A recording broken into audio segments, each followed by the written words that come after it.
안녕하세요. 정은진입니다. 오늘은 성도 여러분께 앨릭스 코브의 우울할 땐 내 과학이라는 책을 소개시켜 드리려고 합니다.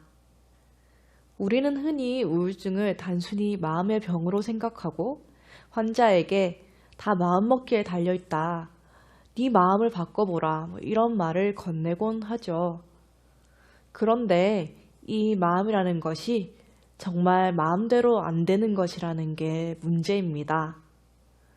요새는 우울증이 단순히 마음의 병이 아니라 뇌질환의 일종이라는 인식이 커져서 저런 말을 하시는 분이 많이 줄어들었습니다만, 마음만 바꾸면 되는 걸 왜 그리 의지가 약하냐는 식으로 모든 일을 당사자 문제로 치부하는 발언을 하는 일은 없어야겠지요. 앞서도 언급했듯 우울증은 뇌의 문제입니다. 그런데 그게 우울증에 걸린 사람의 뇌가 애초에 기능적으로 문제가 있어서는 아닙니다. 유전적인 성향이나 환경적 요인 등으로 우울증에 걸릴 가능성이 높은 사람이 있을 뿐 우리 모두가 언제든 우울증에 걸릴 수 있습니다. 이 책의 내용 일부를 읽어드릴게요. 어떤 사람에게는 계획 세우는 일이 스트레스지만 계획을 세우면 마음이 편해지는 사람도 있다. 다양한 뇌회로가 서로 다른 성향을 갖고 있다는 것은 사람마다 빠져들기 쉬운 하강나선이 다르고, 그러므로 기분을 향상시킬 상승나선도 다름을 의미한다. 사람들마다 스트레스를 받는 부분이 다 다르기에 끝없이 불안과 걱정이라는 부정적인 감정 속으로 빠져들게 하는 우울증의 하강나선 역시 다릅니다. 예를 들어 인간관계에서 얻는 행복을 중시하는 사람은 소외감을 느낄 때 하강나선에 빠져들게 되는 시기죠.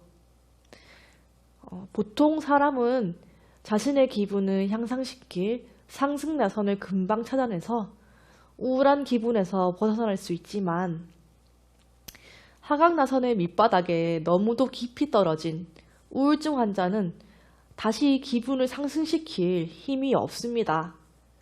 우울증에 걸린 사람은 신경 전달 물질 중 세로토닌이 부족해 어떤 일을 수행할 수 있는 의지력이 약해집니다.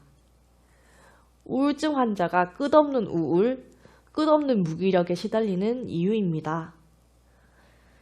약물치료, 또 심리치료 등을 병행하는 것이 필수입니다만은 저자는 여기에 더해 행동하기를 권유합니다.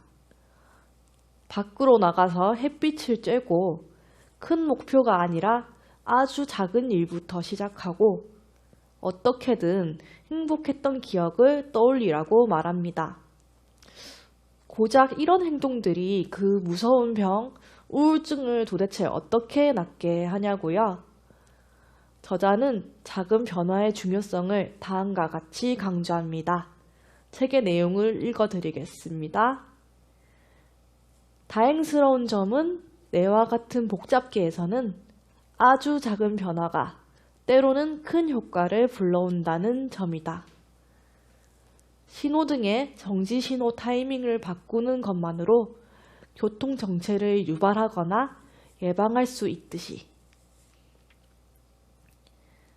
사람의 뇌라는 것이 참으로 복잡하고 또 우울증이라는 병도 오롯이 뇌의 이상으로 단정짓거나 아니면 개인의 문제로 치부할 수 없는 복잡한 병인데요. 이런 복잡한 병을 의외로 작은 변화 하나로 고칠 수 있다고 합니다. 놀랍지 않으신가요?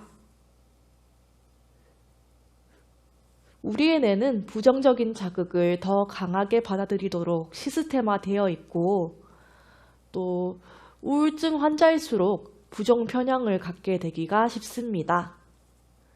그런데 또 한편으로 뇌는 좋은 것이든 나쁜 것이든 그것을 습관으로 만들어버리면 습관 회로에 따라 움직이는 특성도 함께 가지고 있다고 합니다.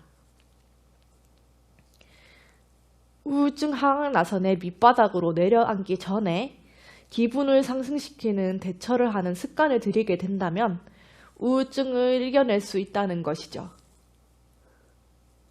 이 책의 결론을 이야기하자면 이 책은 우울증에 대처하는 다양한 방법을 여러 가지 관점으로 제시한 동시에 하나님이 만드신 우리 뇌에 대해 멋지게 분석한 책이라고 할 수 있겠습니다. 단순히 마음을 바꿔먹는 것을 넘어서 우울증에 휘둘리지 않고 이를 속속들이 이해하고 우울증에 당당히 맞서는 법을 제시하고 있습니다.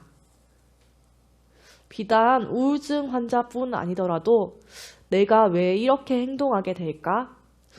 이 우울한 감정에 어떻게 대처하면 좋을까라는 문제에 대해서 과학적인 답을 얻고 싶으신 분은 한 번쯤 읽어보시기를 권해드립니다. 감사합니다.